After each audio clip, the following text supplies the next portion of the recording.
Hello, you guys, this is Neha, and you are watching the channel Intellect English. And in today's video, we are going to discuss about a text which is written by Walter Pater, and that is Preface to Studies in the History of Renaissance.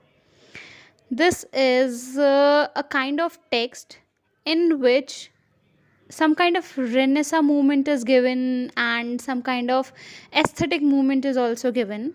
So let's get started. So first of all, I will tell you the definition of renaissance. Renaissance refers to flowering of human culture brought about the rediscovery of Greek and Roman civilization, chiefly in 15th century Italy. But जो Pater था, Walter Pater, he was he argues that this definition of renaissance can be expanded. This definition can be expanded by many of the writers which have different views of renaissance, and this renaissance is not a general term, it is a really a wide term.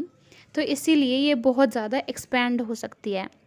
Okay, so this was the definition कि Renaissance जो है it refers कि जो human culture है वो किस तरीके से फ्लार अप हुआ, किस तरीके से ग्लो हुआ, एंड स्पेशली रीडिस्कवर हुआ ग्रीक और रोमन सिविलाइजेशन में, specially in the 15th century Italy.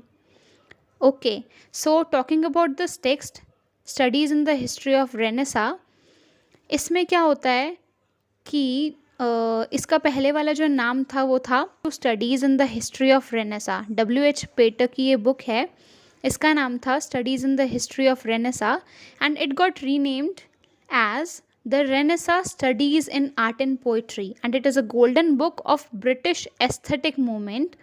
It challenges the conventional codes of religion, morality, sexuality, and scholarship. Many writers or many critics were influenced by him, like Bernard Berenson, Roger Fly, Kenneth Clark, and Richard Walhen. Okay, and let me discuss something about aesthetic movement. It was an intellectual and art movement supporting the emphasis of aesthetic values more than socio-political themes for literature, fine art, music, and other art. In this moment, as art was much more focused and in a beautiful way, rather than having a deeper meaning. It was prominent in Europe in 19th century. So, at one point in this essay, Studies in the History of Renaissance, in this text, at one point, Pater suggests of Leonardo da Vinci's famous Mona Lisa. You all have must heard this name.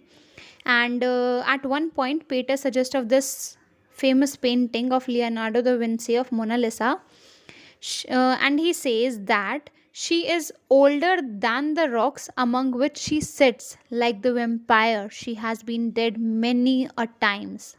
वो कहते हैं कि ऐसा लग रहा है Leonardo da Vinci की Mona Lisa की पेंटिंग देखने के बाद कि वो बहुत ज़्यादा ओल्डर है, रॉक्स से भी ज़्यादा ओल्डर है, and she is sitting there. जिन रॉक्स पे वो बैठी है, रॉक्स उससे मच यंगर हैं, एंड वो बहुत बार मर चुकी है. ये जो बुक है, it is a kind of manual for aestheticism, जो कि मैंने अभी आपको एस्थेटिक मूवमेंट बताया कि उसमें आर्ट पे ज़्यादा फोकस किया जाता था, आर्ट फॉर आर्ट से. That is the movement of aestheticism और aesthetic movement. And if I tell you, for many the historical period Pater covered, and the way in treating it, he insisted on the importance of artistic style over moral content. So जो Pater था, he insisted much more on the artistic style. Moral content से ज़्यादा वो artistic style पे focus करते थे. Okay, इनके जो कैरेक्टर्स थे वो अगेंस्ट रहते थे हमेशा नियो पैगन कैरेक्टर्स के. एंड पीटर सेज कि उन्होंने जो प्रीफेस एंड जो कंक्लूजन लिखा था अपनी इस बुक में, studies in the history of Renaissance, बहुत ज़्यादा कंट्रोवर्सीज हुई, जिसकी वजह से द कंक्लूजन जो कंक्लूजन था इस बुक का, इट गॉट रिमूव्ड. जब उन्होंने दोबारा बुक पब्लिश करवाई तो उन्होंने वो रिमूव कर दिया in the 1877 edition. Pater states that the role of a critic is to reduce art to the elements in order to find the beauty and show it to others. यहाँ पे इसका मतलब है कि जो पेटर है ही सेज कि जो रोल होता है ना क्रिटिक का, वो क्या होता है कि किसी भी आर्ट को, किसी भी फॉर्म ऑफ आर्ट को, चाहे वो म्यूज़िक हो, पेंटिंग हो, what ever it can be, उसको छोटे छोटे छोटे छोटे एलिमेंट्स में डिवाइड कर ले एंड फिर उसकी रियल ब्यूटी फाइंड आउट करे, ताकि वो दूसरों को दिखा सके कि इतनी ब्यूटी भरी हुई है इस वर्क के अंदर. And talking about this studies in the history of Renaissance, जो कि पहले वाला नाम था एंड न्यू नेम जिसका था the Renaissance studies in art and poetry, ये एक कलेक्शन था क्रिटिकल एसेज का which was publish together as a volume in 1873. तो बहुत सारे अटेम्प्ट्स थे, मतलब जो पेटर है he says कि many attempts have been made by writers on art and poetry to define beauty. बहुत सारे राइटर्स आए और गए जिन्होंने ब्यूटी को डिफ़ाइन करने की कोशिश करी on the basis of art and poetry, लेकिन सबके सब बस डिस्कस करके थोड़ा बहुत वर्क को एंजॉय करके चलते गए. बस लोगों ने क्या किया, they discriminated the work on the basis of what the writer has written, and बस इससे क्या हुआ कि जो वर्क था, कोई वर्क ज़्यादा डिस्क्रिमिनेट हुआ तो वो लेस कैटेगरी में फाइंड आउट किया गया, एंड जो वर्क ज़्यादा लोग आइडेंटिफाई कर पाए जिसके अंदर से ब्यूटी, वो लोग ज़्यादा वो रेटिंग उसकी ज़्यादा बढ़ गई. तो डिस्क्रिमिनेशन हो रहा था कि which work is more and which work is less excellent. Okay, so Pater says that the aim of a true student of aesthetics is to find the true meaning of beauty, to have a special manifestation. एक special manifestation के लिए एक true student जो होता है aesthetics का, उसको beauty का proper meaning पता होना चाहिए. Pater says to see the object as in itself it really is the aim of true criticism. Pater कहता है कि जो चीज़ जैसी है उसको वैसे ही देखोगे तो रियली में क्रिटिसाइज़ कर पाओगे उसको, उसके अंदर की ब्यूटी फाइंड आउट कर पाओगे. पेटर कहता है कि ये सारे के सारे बहुत ज़्यादा ओरिजिनल फैक्ट्स हैं जिस पे एक एस्थेटिक क्रिटिक को वर्क करना चाहिए. जैसे कि फॉर एग्जांपल वो कोई भी एक वर्क पढ़ता है तो वो सबसे पहले क्या सोचे कि what is this, a song और अ पिक्चर. ओके, सबसे पहले वो सोचे कि मैंने पढ़ा क्या है या मैंने सुना क्या है. इज़ इट अ सॉन्ग और पिक्चर, कुछ भी चीज़ है, कोई भी एक वर्क है, ठीक है. एंड देन सेकंड क्वेश्चन उसके माइंड में ये अराइज होना चाहिए that this engaging personality presented in life और in a book to me. Third question ये अराइज होना चाहिए what effect does it really produce on me. Fourth question is does it give me pleasure, और अगर pleasure देता है and if so what sort of degree of pleasure, कितने degree of pleasure, कितना अच्छा प्लेजर मिला, कितना कम प्लेजर मिला. And last is how is my nature modified by its presence and under its influence. तो ये सारे क्वेश्चंस हैं जो पेटर सेज कि ये सारे के सारे ओरिजिनल फैक्ट्स हैं which the aesthetic critic has to do. In the further essay, Walter Pater says that each and everything has its own virtues and pleasures. And now he gives some examples of some works like La Gioconda, it's the book, The Hills of Carrara, Pico of Mirandola. So he gives some kind of examples to show that each and every work or each and everything has its own virtues and pleasures. He says that his end or a critic's end is reached when he has disengaged that virtue and noted it, as a chemist notes some natural element for himself and others.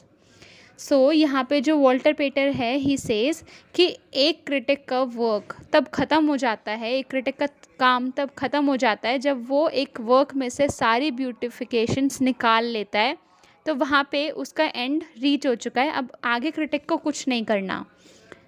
जो critic है he will always remember that beauty exist in many forms. He will always remember, जब भी वो उस work का नाम कभी सामने आएगा या वो सुनेगा या he will explain that work to someone else, तो उसके अंदर वो जो प्लेजर है, वो जो ब्यूटी है वर्क की, वो उसको दिखाई देगी, वो फिर से उसको फील होगी.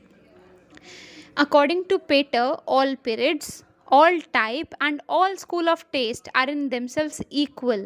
In all ages, he says that in all ages there have been some excellent workmen and some excellent work done.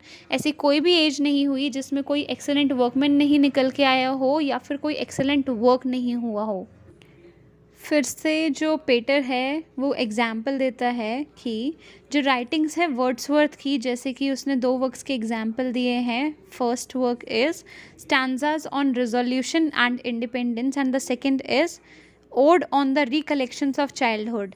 तो जो पेटर है he says that Wordsworth works are different and they are full of uniqueness, incommunicable faculty, the strangeness, mystical sense of life in natural things, and of men's life as a part of nature. Wordsworth draws strength and color and character from local influences, from the hills and streams, and from natural sights and sounds. So, in the conclusion, Pater says that virtue is the active principle in Wordsworth's poetry. Then he says for example कि अगर एक critic को Wordsworth के work को analyse करना है तो सबसे पहला फंक्शन उस क्रिटिक का क्या होगा? To follow up the active principle that is the virtue of Wordsworth's work, to disengage it and to mark the degree in which it penetrates his words. तो इससे क्या होगा? जनरल एक्साइटमेंट बढ़ेगी and enlightening होगी human mind की. Next example Pater gives of Joachim du Bellay. He says that he is a French poet and he writes poetry and has a perfect illustration in his poems. Then he says about 15th century Italy that it was full of Renaissance and one of the happier eras, and it was also called Age of Pericles by Lorenzo. तो Lorenzo जो है वो Age of Pericles कहता है 15th century को, Italy में जो पूरी की पूरी रेनेसा से भरी हुई थी उसको. And he says he gives reasons that why he calls this as 15th century as age age of Pericles. He says that it is an age productive in personalities, many sided and centralized complete. He says कि ये जो as थी ये बहुत ज़्यादा productive थी, personalities इसमें बहुत सारी आई, निकल के नए न्यू राइटर्स आए एंड सबके अलग अलग व्यू पॉइंट्स थे. सब ने बहुत ग्लोरीफाई किया रेनेसा मूवमेंट को. Spirit of general elevation and enlightenment in which all artist and philosophers communicate. एक जनरल एलिवेशन बढ़ा, एनलाइटनिंग हुई ह्यूमन माइंड की, जिसमें सभी आर्टिस्ट और फिलोसफर्स ने कम्युनिकेट किया, कन्वर्स किया अपने अपने वर्क्स के through. The art of Italy in 15th century owes much of its grave dignity and influence. So last में जो पेटर है वो बोलता है कि मैं इनको कैसे भूल सकता हूँ और मैं लास्ट इस एसे में इनको ऐड करना कैसे भूल सकता हूँ. So he adds Winckelmann and he gives reason कि मैं इनको क्यों ऐड कर रहा हूँ. Because he comes in 18th century. वो 18th century में आए थे, लेकिन वो पहले की अर्लियर एज से उनकी ऐसी स्पिरिट थी कि वो किसी पिछली एज से बिलोंग करते थे. उनके अंदर का जो इंथुजियाज्म था, जितने एक्सीलेंस के साथ वो अपने वर्क्स को लिखा करते थे विंकलमैन, उनका जो स्ट्रगल था ग्रीक स्पिरिट को लेके, मतलब उन्होंने ह्यूमनिज्म को बहुत ज़्यादा ग्रो करने की बहुत ज़्यादा कोशिश की प्रीवियस सेंचुरी में. Okay, and Winckelmann was the last fruit of Renaissance, as Pater says that Winckelmann is the last fruit of Renaissance and explains in a striking way its motive and tendencies. जो Winckelmann है वो last fruit है Renaissance का और बहुत अच्छे से वो अपने मोटिव्स और टेंडेंसीज को जानते थे एंड वही उन्होंने अपने वर्क्स में शो भी किया है. Please like, subscribe and thanks for watching.